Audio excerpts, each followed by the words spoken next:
não há como negar que foi uma crise, uma manifestação de uma grave, uma severa crise política e militar na Rússia.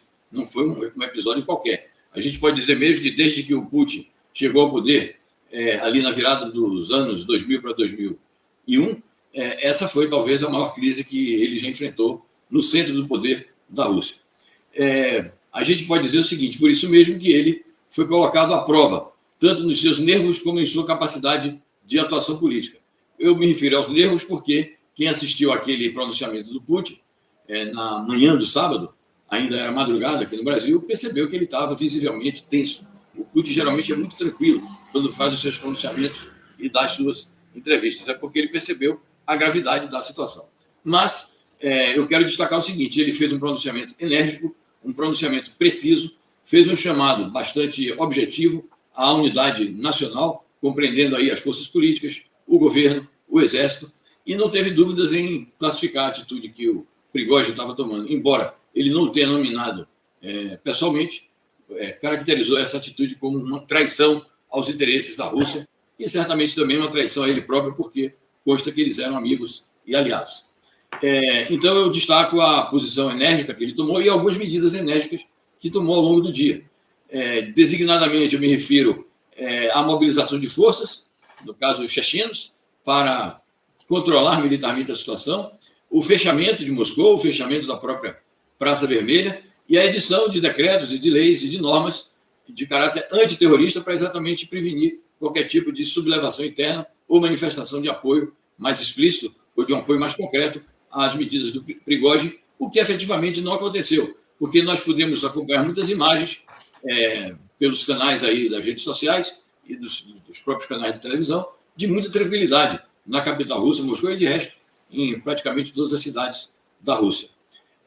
Então, destaco isso e destaco o contato que ele fez com lideranças internacionais, principalmente ali do entorno dele, contato com o Alexander Lukashenko, presidente da Bielorrússia, contato com presidentes do Uzbequistão, Cazaquistão e Turquia, e procurou, naturalmente, tranquilizar esses países em relação à estabilidade da situação na Rússia.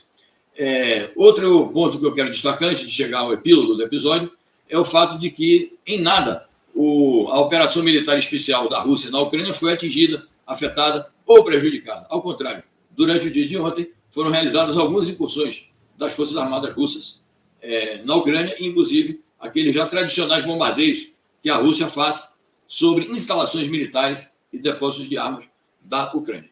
Por fim, houve um acordo intermediado pelo presidente da Bielorrússia, um acordo pelo qual o Prigozhin recuou da sua marcha sobre Moscou. A marcha é a suposta marcha sobre Moscou, não é algo que esteja totalmente configurado até que ponto ele teria condições de chegar até Moscou ou se ele não seria contido antes. De qualquer maneira, com a justificativa de evitar um derramamento de sangue e de evitar um conflito mais prolongado e mais intenso, houve um acordo pelo qual as forças do chamado Grupo Wagner se desmobilizam, o seu chefe, que é o Prigozhin, eu não sei que status ele terá, se terá um status de exilado ou de residente, mas vai viver agora na Bielorrússia, e naturalmente que ainda há muitas dúvidas sobre quais foram os termos desse acordo.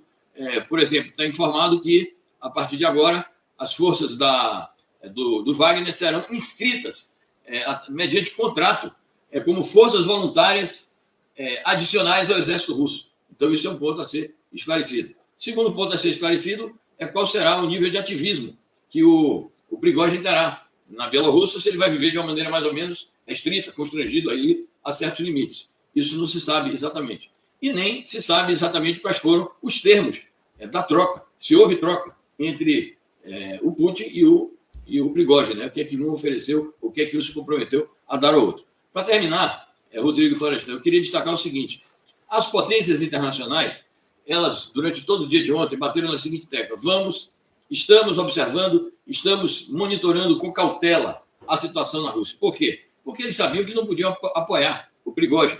É uma figura, a todos os títulos, deletéria, e o Ocidente não poderia, naturalmente, que o Ocidente já vinha estigmatizando ele, eles não podiam dizer que estavam apoiando o Prigozhin. Também porque sabem dos riscos que seria, na hipótese de que o Prigozhin conseguisse levar adiante sua suposta guerra civil, seria impossível a convivência com um tipo como esses, e o controle das armas nucleares por um tipo como esse.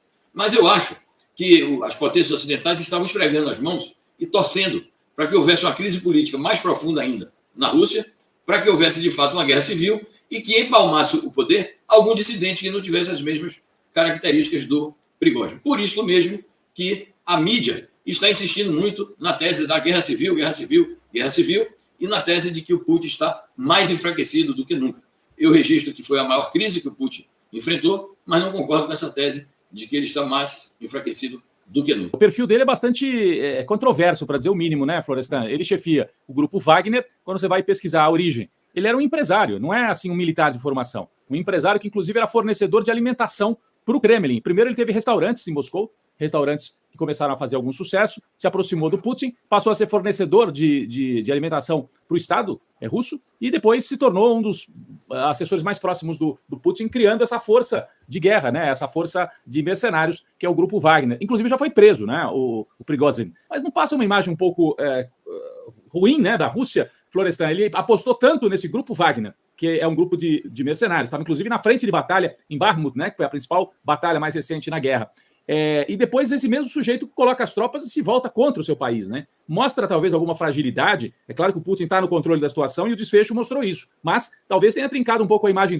Tem 72 anos. Eu achei estranho, né? Um mercenário de 72 anos.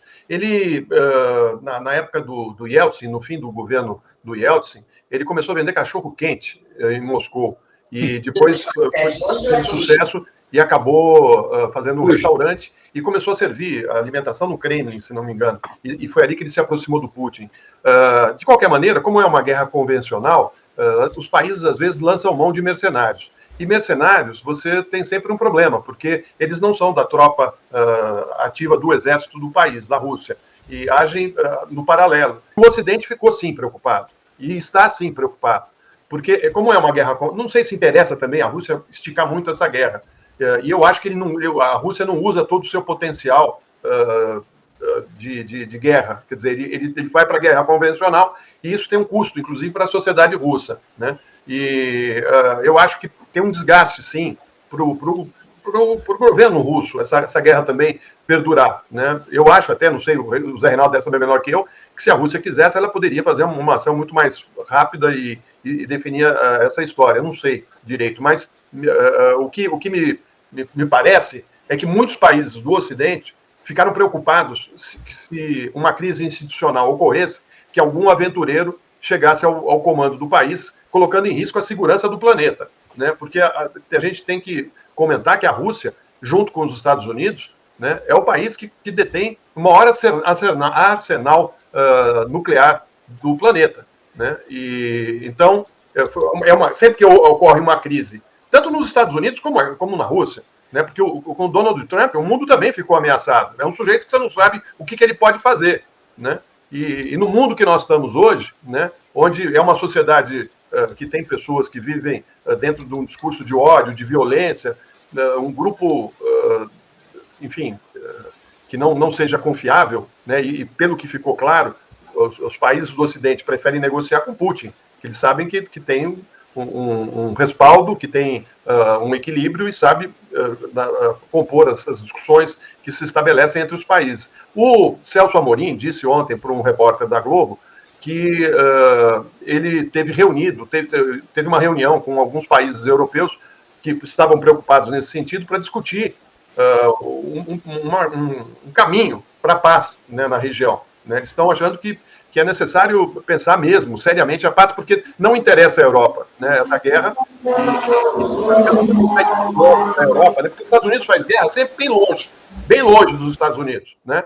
E os países da Europa, principalmente os que estão mais próximos da zona do conflito, estão muito preocupados. Ontem, o próprio presidente da Turquia se manifestou, disse que chegou a conversar com o Kremlin, né, para saber como é que estava a situação. Todos estavam, me pareceu, preocupados com uma resolução dessa crise. Não tenha dúvida de que o episódio revelou uma fissura ali no centro das operações militares, uma vez que atribuiu-se ao grupo Wagner uma responsabilidade enorme na realização de combates, inclusive aqueles combates ali na região do Donetsk, Lugansk, no último enfrentamento para tomar Bakhmut, foi fundamental a presença do grupo Wagner. Então, é óbvio que esse voltar-se contra o poder do Putin por parte do Prigozhin mostrou uma fissura no poder, não tenha dúvida. Mas o fato de que o Putin foi capaz de, em menos de 24 horas, contornar o problema, apresentar uma solução, ou criar uma solução, ou aceitar a solução possível, para evitar a realização do vaticínio de todos, de que guerra civil, o que será da Rússia, o Putin vai embora e tal. O fato dele ter conseguido contornar tudo isso em menos de 24 horas mostrou a sua capacidade de solucionar crises políticas e mostrou, portanto, que ele tem força. Ele não faria isso sem ter obtido, mais uma vez, uma reafirmação da lealdade do Exército, da lealdade dos seus ministros, da lealdade das forças políticas que estão com ele. Eu ressalto no artigo que escrevi hoje que até mesmo o secretário-geral, o presidente do Partido Comunista da Federação Russa, que é um grande partido na Rússia, com mais de 100 deputados, é o segundo partido político do país, publicou uma nota respaldando todas as ações do Putin no dia de ontem, inclusive silenciando sobre uma crítica en passant que o Putin fez à própria Revolução de 17. Quem prestar atenção no discurso dele vai ver que ele fez uma crítica à Revolução de 17. Então, tudo isso mostra que o Putin teve capacidade de enfrentar a crise e, portanto, a tese que eu refuto é essa de que dizem ele está mais fraco do que nunca. A instabilidade vai continuar reinando na Rússia. Então, são prognósticos que eu acho que são furados.